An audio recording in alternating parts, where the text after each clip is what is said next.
Students, हम लोग इस वीडियो में देख रहे हैं basicity of nitrogen containing compound. हम लोग एसिडिक स्ट्रेंथ टोटल देख चुके हैं। अब आगे हम लोग देख रहे हैं बेसिक स्ट्रेंथ। बेसिक स्ट्रेंथ में जनरली हम लोग लेंगे नाइट्रोजन कंटेनिंग कंपाउंड से। तो बेसिक स्ट्रेंथ का ये फर्स्ट लेक्चर है और यहाँ पर बेसिक स्ट्रेंथ का क्या मीनिंग होगा ये समझें। बेसिक स्ट्रेंथ का मतलब कंपैरिजन हम कर सकते हैं एक दानी आदमी से। जैसे जो ज्यादा दान देगा हम कह सकते हैं कि उसकी बेसिसिटी ज्यादा होगी और जो कम देगा उसकी बेसिसिटी कम होगा। ऐसा भी हो सकता है कि आपके पास धन बहुत हो, इलेक्ट्रॉन बहुत हो, लेकिन आप किसी को दें ही ना, तो फिर हम नहीं कह सकते हैं कि आपके होते हुए अगर आप किसी को नहीं देते हैं तो इसका मतलब आप दानी नहीं कहलाएंगे। यही कॉन्सेप्ट आप इसको जो है कि ध्यान में रखिएगा कि जो किसी गरीब व्यक्ति को जो जितना ज्यादा दान करेगा उसकी उतने ही उसको हम उतना ही दानी कहेंगे। वैसे ही यहाँ पर जो स्पीसीज जितना ज्यादा इलेक्ट्रॉन किसी को डोनेट करेगा उसकी बेसिसिटी हम उतना ही ज्यादा कहेंगे।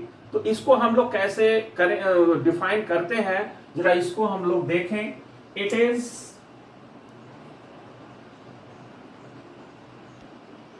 Acid more will B strength.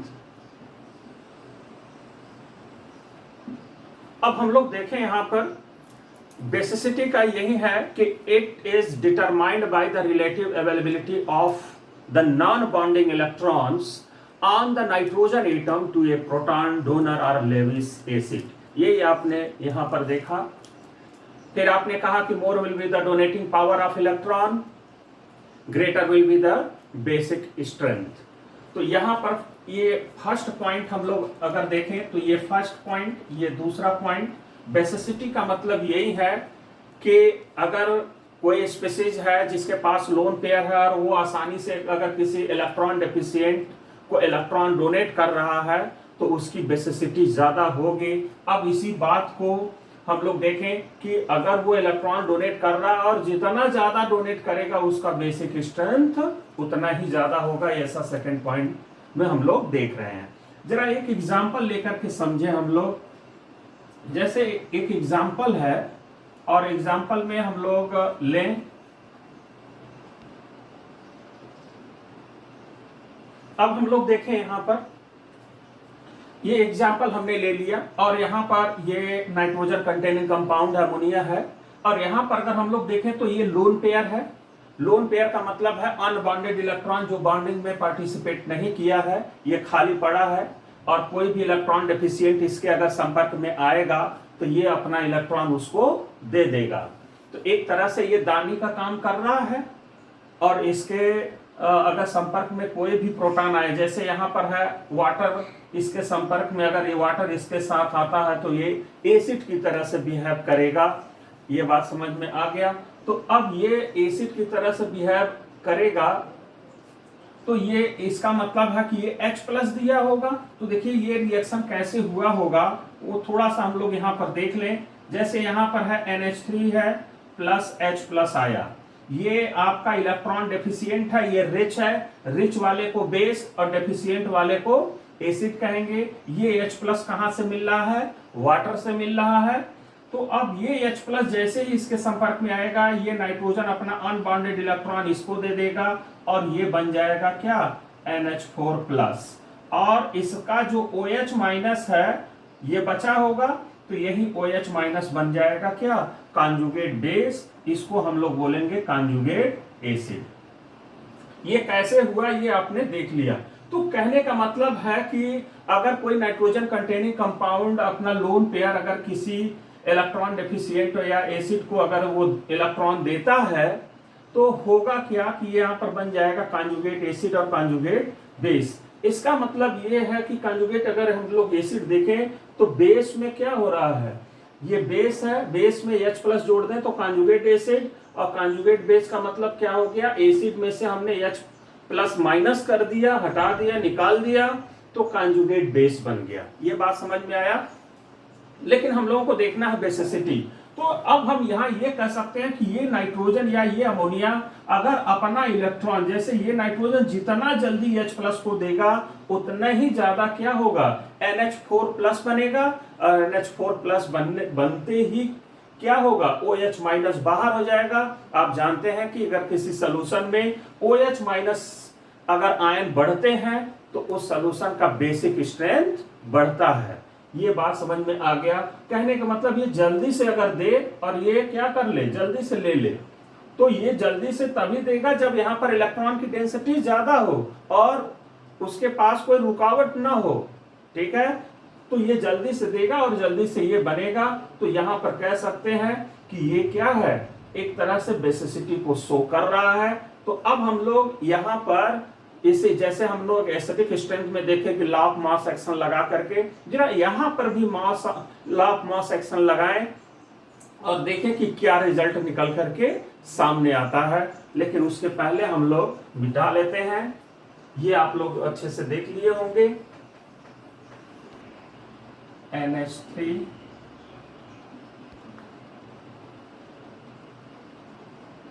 अब देखा जाए यहां पर हमने लॉ ऑफ मास एक्शन अगर हम लोग ये लें तो देखिए Kb क्या हो रहा है कि डायरेक्टली प्रोपोर्शनल अगर हम लोग देखें तो Kb क्या आ रहा है, डायरेक्टली प्रोपोर्शनल आ रहा है OH- के। भाई आप अगर Kb जानते हैं तो active mass of this, active mass of this है ना, upon active mass of this, ये आप लोग तो जानते ही हैं। अच्छा, अब यहां पर अगर ध्यान से देखें तो Kb और इसके OH में क्या रिलेशन दिखाई दे रहा है, बिल्कुल डायरेक्टली प्रोपोर्शनल आप लोगों को दिखाई दे रहा होगा।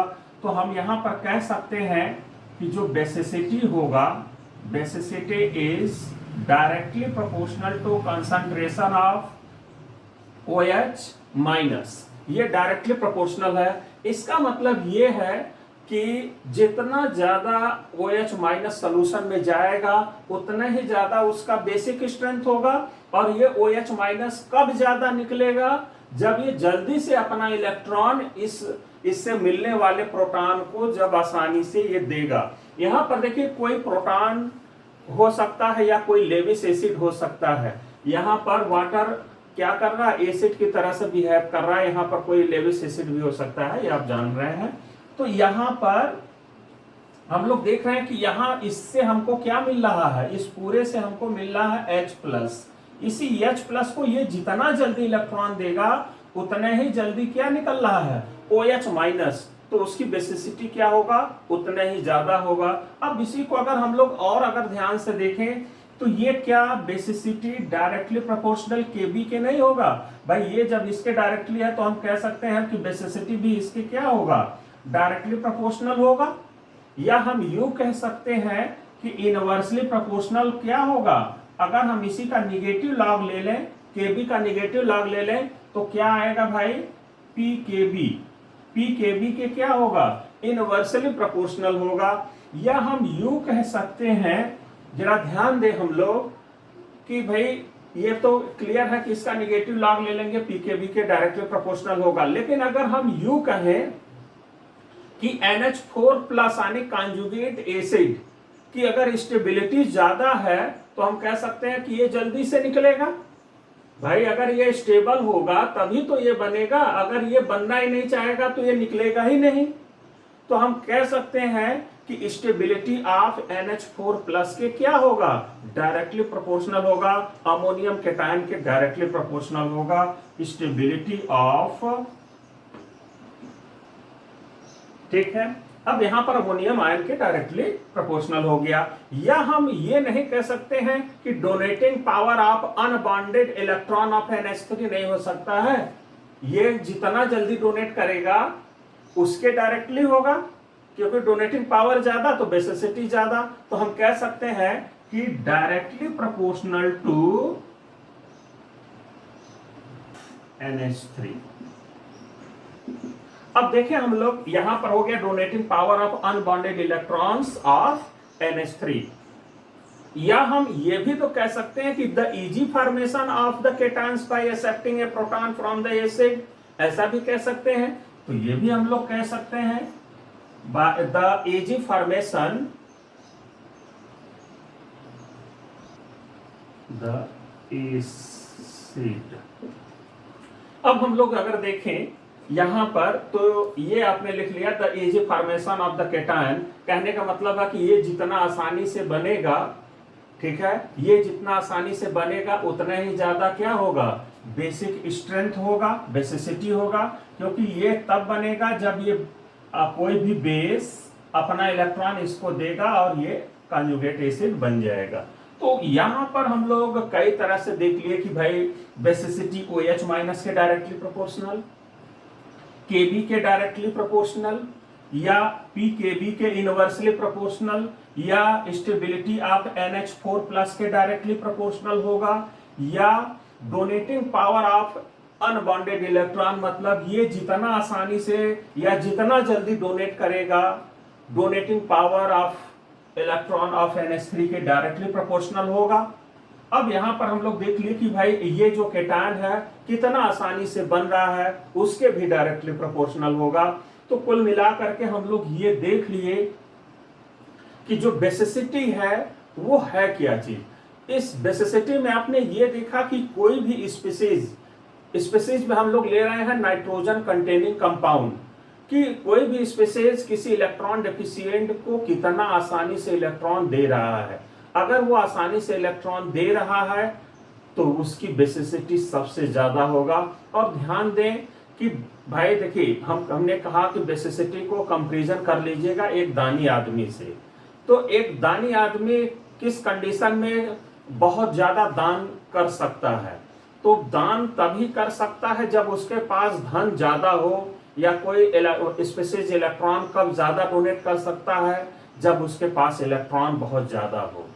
ठीक है, तो ये दोनों क्या कर सकते हैं, इलेक्ट्रॉन को डोनेट कर सकते हैं, है ना। पर्सन अपनी जो है कि दानीयता को बढ़ाएगा, लेकिन स्पीसीज अपनी बेसिसिटी को बढ़ाएगा। ये बात क्लियर हो गया। लेकिन यहां पर अगर हम यहाँ फैक्टर की बात करें कि कौन कौन से फैक्टर यहाँ अफेक्ट करेंगे बेसिसिटी को, अब जरा हम लोग उसको देखें कि कौन कौन से फैक्टर यहाँ अफेक्ट करेंगे। तो हम लोग देखते हैं अफेक्टिंग फैक्टर्स ऑफ बेसिसिटी। तो देखा जाए basicity, inductive effect, resonance,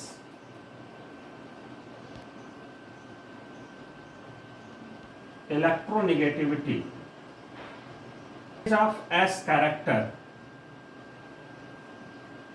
degree of solvation.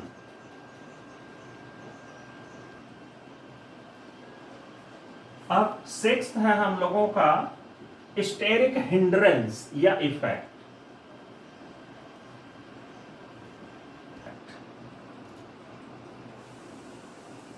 देखें हम लोग यहां पर कई फैक्टर जो अफेक्ट करेंगे बेसिसिटी को, जिसमें हम लोग देख सकते हैं वन बाय वन करके।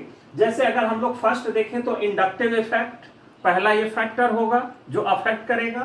दूसरा है रेजोनेंस, तीसरा है इलेक्ट्रोनेगेटिविटी, और नेक्स्ट है परसेंटेज ऑफ एस कैरेक्टर, और नेक्स्ट है डिग्री ऑफ सॉल्वेशन, और फिर है हम लोग अगर देखें तो स्टेरिक हिंड्रेंस। ये आपके फैक्टर होंगे जो बेसिसिटी को क्या करेंगे, अफेक्ट करेंगे। लेकिन वो कैसे करेंगे, जरा उनके एक तरह से रिलेशन को देखें कि उसके डायरेक्टली होगा कि इनवर्सली होगा, कि कैसे वो करेगा, बढ़ेगा तो घटेगा कि घटेगा तो बढ़ेगा, क्या होगा, जरा हम लोग एक एक करके देखें। पहले हम लोग इंडक्टिव इफेक्ट में देखें तो यहां पर हम लोग देखते हैं basicity is directly proportional to plus I growth, percentage of S character. तो यहां पर हम लोग जो है कि ढेर सारे ये फैक्टर्स, अफेक्टिंग फैक्टर्स देख रहे हैं, देख लिए। अब अफेक्टिंग फैक्टर्स तो ये होंगे, लेकिन उनके साथ ये रिलेशन कैसा होगा वो सब आपने यहां पर देख लिया कि ये है। लेकिन अब एक एक एग्जांपल दे करके हम लोग देखें कि वो कैसे अफेक्ट करेगा। ठीक है, अफेक्ट कैसे करेगा वो एक एक एग्जांपल लेकर के हम लोग, तो यहां पर हम लोग सबसे पहले लेते हैं इंडक्टिव इफेक्ट। इंडक्टिव इफेक्ट में सबसे पहले हम लोग लेते हैं प्लस आई ग्रुप। प्लस आई ग्रुप का मतलब है ये जो होते हैं वो सभी एल्काइल ग्रुप्स होते हैं, मतलब वो एल्काइल ग्रुप्स का मतलब एल्केन, जिस कार्बन का सेंट्रल एटम जो कार्बन है उसका हाइब्रिडाइजेशन sp3 हो, वो सभी क्या होते हैं, इलेक्ट्रॉन रिलीजिंग का काम करते हैं, या हम उसको बोल सकते हैं और हम कह सकते हैं electron ERG group, electron releasing group, ERG group. ठीक है, तो प्लस आई हम लोग देखें कि क्या अफेक्ट करता है। जैसे मान लीजिए कि ये नाइट्रोजन कंटेनिंग कंपाउंड है, NH2 ग्रुप है, इसके पास लोन पेयर है और यहां पर कोई रिलीजिंग ग्रुप लग गया। ठीक है, तो अब ये क्या करेगा कि इलेक्ट्रॉन को रिलीज करेगा, और जब ये इलेक्ट्रॉन रिलीज करेगा तो यहां पर इलेक्ट्रॉन की डेंसिटी बढ़ेगा, और इलेक्ट्रॉन की डेंसिटी बढ़ेगा तो ये क्या कर सकता है, किसी भी प्रोटॉन को आसानी से ये इलेक्ट्रॉन डोनेट कर देगा। और यही तो डोनेटिंग पावर क्या करता है, बेसिसिटी को बढ़ाता है, कि कितना आसानी से कोई स्पीशीज किसी को इलेक्ट्रॉन दे रहा है, वही तो क्या है, बेसिसिटी है। तो यहाँ पर जो डोनेटिंग नेचर है, डोनेटिंग टेंडेंसी है, उसी को हम लोग बोल रहे हैं बेसिसिटी। तो ये तुरंत डोनेट कर देगा क्योंकि आर ने नाइट्रोजन को इलेक्ट्रॉन दे रहा है। भाई ये इंडक्टिव इफेक्ट से ये इलेक्ट्रॉन जब इधर शिफ्ट करेगा तो यहाँ इलेक्ट्रॉन की डेंसिटी बढ़ेगा और ये फिर डोनेट कर देगा। तो हम कह सकते हैं कि ये क्या कर रहा है, बेसिक स्ट्रेंथ को बढ़ा रहा है प्लस आई। जरा माइनस आई ग्रुप का देखें। अब अगर हम इसी में माइनस आई अगर हम लगा दें तो देखिए क्या होगा। अब जैसे यहां पर ले लेते हैं ये चीज यहां पर ले लेते हैं, ज्यादा अच्छा रहेगा। जैसे यहां पर हम ले लेते हैं फ्लोरीन और यहां पर है NH2 और इसके पास है अनबॉन्डेड इलेक्ट्रॉन।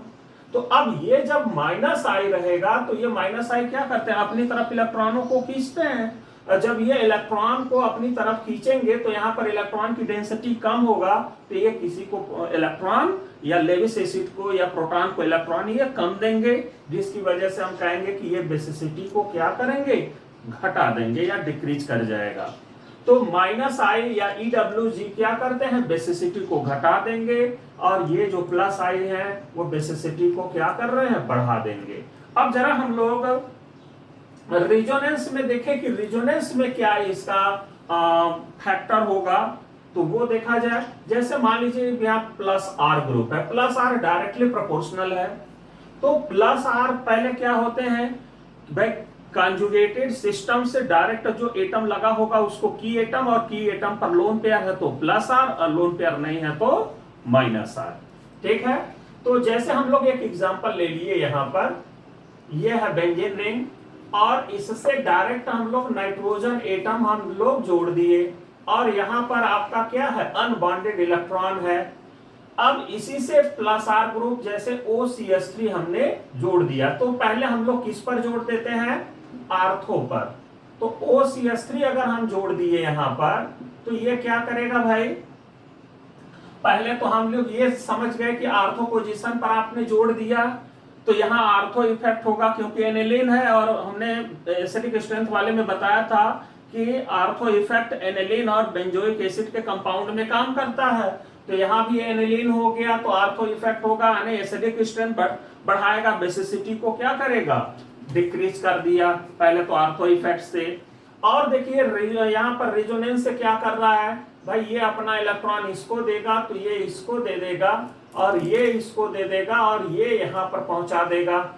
तो जब यहाँ इलेक्ट्रॉन की डेंसिटी बढ़ेगा तो यहाँ पर प्रोटॉन को या लेविस एसिड को क्या करेगा, ये आसानी से इलेक्ट्रॉन दे देगा, यानी बेसिसिटी क्या होगा, बढ़ जाएगा। अब यहाँ पर ये तो हो गया कि आर्थो पर हम लोग जोड़ दिए, तो प्लस आर ग्रुप अगर जोड़ दिए तो वो बेसिसिटी को बढ़ा रहा है। अब जरा हम इसी को मेटा पोजीशन पर लगा करके देखें तो क्या होगा। अब इसी पर मेटा पोजीशन पर अगर हम लोग देखें तो मेटा पोजीशन पर यहां पर होगा OCH3 अगर हम लगा दें तो देखिए यहां पर क्या हुआ कि ये अपना इलेक्ट्रॉन इसको देगा तो ये इसको दे देगा, तो जब ये इसको देगा तो ये इसको दे देगा, तो ये फिर क्या होगा, इसको दे देगा। कहने का मतलब ये है कि अब यहाँ पर देखिए कोई इफेक्ट नहीं हो रहा है भाई। अगर देखें तो नेगेटिव चार्ज यहाँ पर डेवलप होगा, यहाँ पर डेवलप होगा और यहाँ पर डेवलप होगा। भाई इसका रिजोनेटिंग स्ट्रक्चर बनाएंगे तो यहाँ पर नेगेटिव चार्ज डेवलप होंगे, यहाँ पर कोई इसका जो है कि फैक्टर काम नहीं कर रहा है। यहाँ पर प्लस आर अगर मेटा पोजीशन पर जुड़ा हो तो कोई यहाँ पर इफेक्ट बेसिसिटी पर नहीं होगा। तो जब नहीं होगा तो फिर हम लोग देखते हैं इसको पैरा पर जोड़ करके। तो अब इसको अगर हम पैरा पर जोड़ दें तब देखिए कि क्या होता है फैक्टर। अब ये हम लोगों का कॉन्जुगेटेड सिस्टम हो गया और इस सिस्टम से पैरा पोजीशन पर अब हम जोड़ दिए OCH3 means plus R group. Plus R जब ग्रुप जुड़ गया तो अब देखिए ये क्या होगा, अपना इलेक्ट्रॉन इसको देगा और ये इसको देगा और ये पहुंचा दिया यहाँ पर नेगेटिव चार्ज यहाँ पर हो गया। अब यहाँ नेगेटिव चार्ज का मतलब इसको इलेक्ट्रॉन दे सकता है भाई, ये इसको देगा तो ये इसको दे करके बॉन्ड बना सकता है। तो कहने का मतलब है कि इलेक्ट्रॉन की डेंसिटी यहाँ पर बढ़ा रहा है ये क्या, plus R group para position पर, लेकिन बेटा पर रहे तो कोई इफेक्ट नहीं है। तो आर्थो और पैरा पर तो बढ़ा रहा है लेकिन मेटा पर रिजोनेंस का कोई इफेक्ट नहीं है, ये आप देख रहे हैं। अब यहां पर हम लोग आगे देखें माइनस आर का क्या होगा। तो यहां पर हो गया प्लस आर से क्या हो रहा है, एसिडिक स्ट्रेंथ बढ़ रहा है, सिर्फ मेटा पोजीशन पर जोड़ने पर नहीं होगा। अच्छा, अब आगे हम लोग अगर बढ़े ये माइनस आर का, तो अब यहां पर हम लोग ले लिए ये कॉन्जुगेटेड सिस्टम और कॉन्जुगेटेड सिस्टम से अगर ये नाइट्रोजन NH2 ग्रुप लगा दें तो ये अब नाइट्रोजन कंटेनिंग कंपाउंड बन गया। अब यहां पर अगर आर्थो पोजीशन पर क्या जोड़ दें, माइनस आर ग्रुप जोड़ दें। जैसे यहां पर हमने जोड़ दिया N डबल बॉन्ड O और O।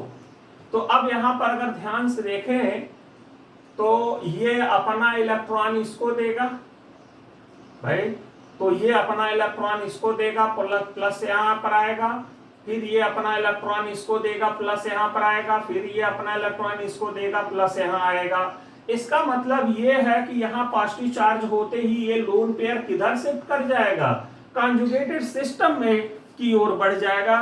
मतलब ये इलेक्ट्रॉन नीचे आने लगेगा, फिर ये प्रोटॉन अगर इसके संपर्क में आएगा तो उसको इलेक्ट्रॉन देने की टेंडेंसी क्या होगी, कम हो जाएगी। जब कम हो जाएगा तो हम कह सकते हैं कि माइनस आर से क्या हो रहा है, बेसिसिटी घट रहा है, डिक्रीज कर रहा है। इसी को अगर हम NO2 को मेटा पोजीशन पर जरा जोड़ करके देखें क्या होता है इफेक्ट।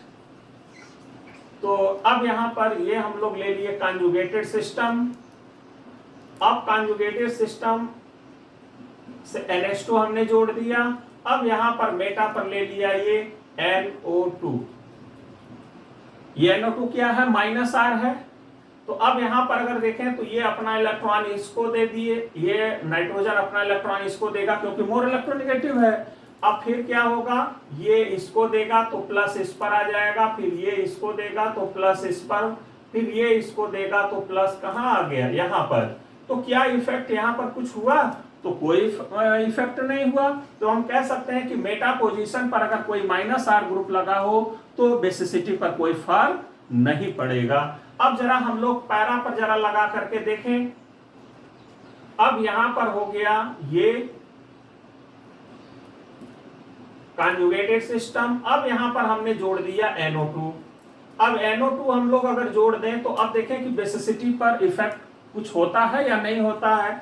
तो अब यहां पर ये अपना इलेक्ट्रॉन इसको देगा तो ये इसको देगा तो प्लस यहाँ, फिर ये इसको देगा तो यहाँ पर पॉजिटिव चार्ज आ जाएगा।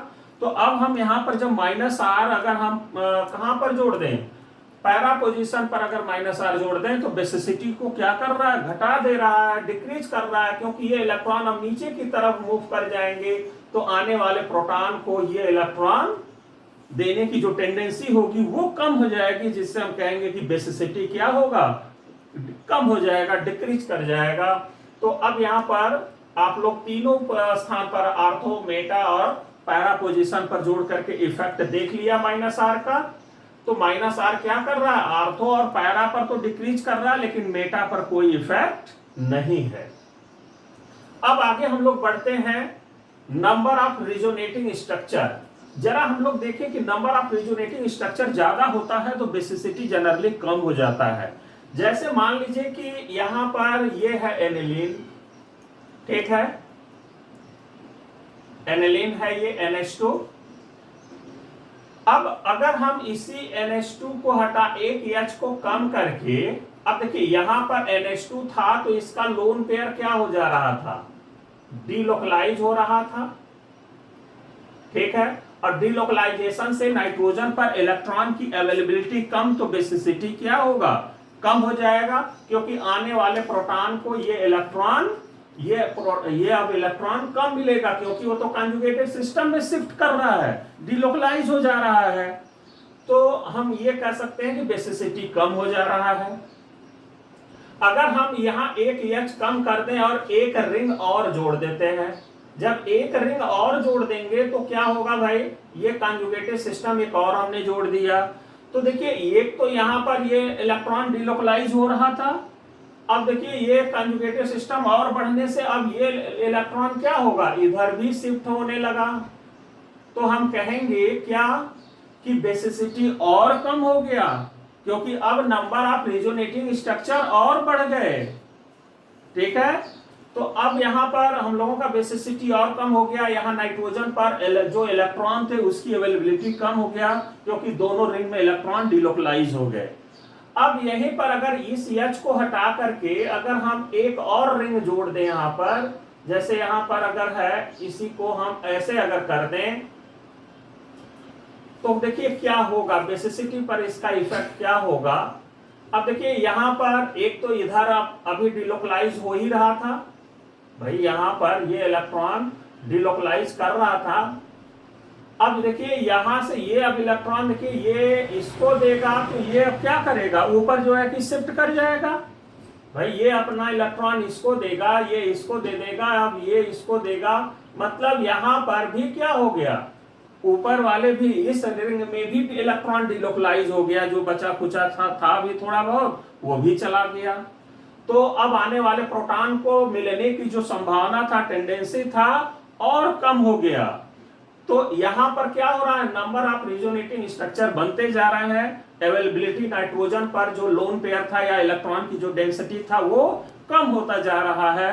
इसलिए हम कह सकते हैं कि नंबर ऑफ रिजोनेटिंग स्ट्रक्चर अगर बढ़ रहा है तो वहां पर जो है कि बेसिसिटी क्या होगा, कम होता जाएगा। ये बात क्लियर हो गया होगा। अब आगे हम लोग देखते हैं इलेक्ट्रोनिगेटिविटी। इलेक्ट्रोनिगेटिविटी कैसे अफेक्ट करेगा, अब उसको जरा हम लोग देखें। जैसे मान लीजिए कि एक हमने ले लिया HC ट्रिपल बॉन्ड CNH2 रख लिया, ठीक है, और दूसरा हमने रख दिया है CH2, या और एक थोड़ा सा एक कार्बन जोड़ करके करते हैं और यहां NH2 कर दें, और यहां पर हो गया डबल बॉन्ड CH2 फिर NH2 कर दें हम लोग। तो अब देखिए यहां पर किस कार्बन का इलेक्ट्रोनिगेटिविटी ज्यादा होगा, हम कहेंगे कि जिसका हाइब्रिडाइजेशन क्या हो, sp हो, उसके इलेक्ट्रोनिगेटिविटी क्या होगा, ज्यादा होगा। तो देखिए यहां पर कहने का मतलब ये है कि भाई इस कार्बन का हाइब्रिडाइजेशन क्या है, sp है, इसका भी sp है, sp2 sp2। तो आप अगर देखें तो S कैरेक्टर यहाँ पर 50% है, यहाँ S कैरेक्टर कितना है भाई, 33.3% है, ठीक है। S कैरेक्टर बढ़ता है तो इलेक्ट्रोनिगेटिविटी बढ़ता है, ये सबको मालूम है। तो इसके इलेक्ट्रोनिगेटिविटी बढ़ने से क्या मतलब है, इसके इलेक्ट्रोनिगेटिविटी बढ़ने से ये होगा कि ये कार्बन इस कार्बन का इलेक्ट्रॉन खींचेगा, तो ये कार्बन इस नाइट्रोजन का इलेक्ट्रॉन खींचेगा, तो यहां पर नाइट्रोजन पर इलेक्ट्रॉन की डेंसिटी कम, तो बेसिसिटी क्या होगा, कम हो जाएगा। अब यहां पर इसका हाइब्रिडाइजेशन क्या है, sp2 है, तो इसकी इलेक्ट्रोनिगेटिविटी इस वाले से कम होगा, तो ये थोड़ा कम खींचेगा, तो यहां पर इलेक्ट्रॉन की डेंसिटी थोड़ा कम होगा, तो इसके कंपैरिजन में इसकी बेसिसिटी ज्यादा होगा, क्योंकि यहां पर हम लोग देख रहे हैं कि इस कार्बन की इलेक्ट्रोनिगेटिविटी कम है। तो इलेक्ट्रोनिगेटिविटी के क्या है, इनवर्सली प्रोपोर्शनल होगा। इलेक्ट्रोनेगेटिविटी अगर बढ़ेगा तो क्या होगा, बेसिसिटी घट जाएगा। इस बात को हम लोग ध्यान देंगे। अब यहां पर जो इलेक्ट्रोनेगेटिविटी है वो बेसिसिटी को क्या किया, घटा दिया। क्लियर। अब आगे बढ़ते हैं परसेंटेज ऑफ एस कैरेक्टर। तो परसेंटेज ऑफ एस कैरेक्टर भी हम लोग यहां पर देख लिया कि भाई परसेंटेज यहां पर 33 है तो इलेक्ट्रोनेगेटिविटी थोड़ा ज्यादा है, परसेंटेज बढ़ गया तो इलेक्ट्रोनेगेटिविटी बढ़ गया। तो हम कहेंगे कि एस कैरेक्टर ज्यादा, भाई यहां पर 50%, ये भी 50%। एस कैरेक्टर ज्यादा तो इलेक्ट्रोनेगेटिविटी ज्यादा, इलेक्ट्रोनेगेटिविटी ज्यादा तो यहाँ नाइट्रोजन पर इलेक्ट्रॉन की अवेलेबिलिटी कम तो बेसिसिटी कम। यहाँ पर क्या होगा कि एस कैरेक्टर, यहाँ पर हम देख रहे हैं कि एस कैरेक्टर के इनवर्सली प्रोपोर्शनल है, तो यहाँ एस कैरेक्टर अब इसके कंपैरिजन में कम हो गया। तो अब यहाँ पर क्या होगा भाई, इसकी इलेक्ट्रोनेगेटिविटी थोड़ा कम हो जाएगा, उसके कंपैरिजन में ये थोड़ा कम होगा, तो ये इलेक्ट्रॉन इधर कम खींचेगा, तो यहाँ अवेलेबिलिटी थोड़ा इसके कंपैरिजन में यहाँ थोड़ा ज्यादा होगा इलेक्ट्रॉन, तो ये किसी इलेक्ट्रॉन डेफिशिएंट को ज्यादा इलेक्ट्रॉन डोनेट करेगा, तो उसकी बेसिसिटी इसके कंपैरिजन में यहाँ पर क्या होगा, इसका ज्यादा होगा। ये बात क्लियर। तो हम कह सकते हैं कि एस कैरेक्टर के भी क्या होगा, इनवर्सली प्रोपोर्शनल होगा बेसिसिटी। अब हम लोग जो है कि ये तो देख चुके कि कौन कौन से फैक्टर और किस तरह से ये अफेक्ट करेंगे। अब कुछ 2-3 पॉइंट लेकर के हम लोग देखें और फिर एक ऑर्डर देते हैं, ठीक है। तो आगे हम लोग देखें।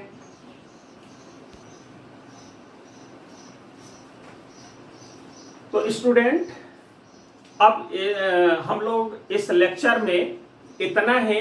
अगले लेक्चर में हम लोग, कहने का मतलब अगले वीडियो में हम लोग देखेंगे सेकेंड पार्ट में, ये आज का फर्स्ट पार्ट, और अब अगले सेकेंड पार्ट में यानी लेक्चर 2 में हम लोग पहले कुछ नोट्स देखेंगे, फिर हम लोग एक ऑर्डर देखेंगे और फिर आगे ढेर सारे एग्जाम्पल्स होंगे, ठीक है। तो आज के लिए इतना ही, धन्यवाद।